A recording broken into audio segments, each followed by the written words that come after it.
We are learning how one summer camp is putting good actions in gear and teaching kids with disabilities how to do the quintessential outdoor activity. We're talking about biking right now with the iCan Bike Camp. We're joined by Karen Marafino and her daughter Brooke. Now we're talking about an organization that is teaching kids to ride a bike, which may sound like a very simple activity, but it can mean a lot for a lot of people out there. Tell me a little bit about the iCan Bike Camp. Well, it's a national organization, and there's a committee of volunteers here in Buffalo that this is the 6th year that we've brought the camp to Western New York. Teaches people with disabilities of any age how to ride a bike in just 5 days. And it's so important to them because some of the people with disabilities will never drive a car. So this is their means of independent transportation. And we're talking about riding a bike, and I can imagine when I first learned how to ride my bike, there was a thrill to it. It was a little bit of a confidence booster. So I can imagine this carries on to no matter how old you are when you learn to ride that bike. Absolutely. It's really amazing. So tell me a little bit about how the process works. The national program sends 2 people to the bike camp, and they have adapted bicycles, which I think you can see on some of the pictures on your website and on the screen. And they have a back wheel that is not a regular bike, it's like a rolling pin, and the kids learn how to balance, they learn how to pedal. As the week goes on, they swap those rollers out to become more and more tapered, and then the kids are balancing and they don't even realize that they're doing it because they're used to the flat roller.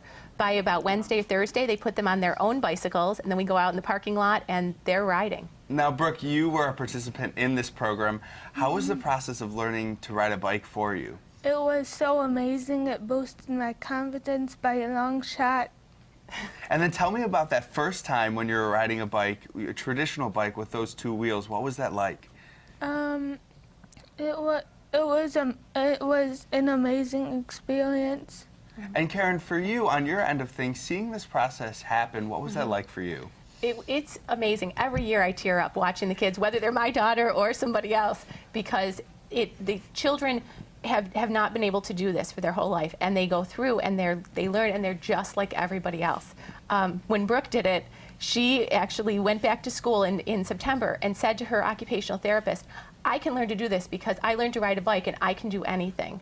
And from learning to ride a bike to riding in the Ride for Roswell, you're doing that this weekend. This weekend. It'll be our 4th year as a family riding in the Ride for Roswell. We've raised over $4,000 just in our family because Brooke learned to ride a bike, and she said, I want to take what I learned and use it to help other people. It is an incredible story and, of course, an incredible journey for these people that are participating in the program. However, the program, which has a few slots this year, is in a little bit of jeopardy of not being around next year, and we can kind of fix that with donations. So tell me a little bit about that. Right. It's very expensive to have the camp here every year.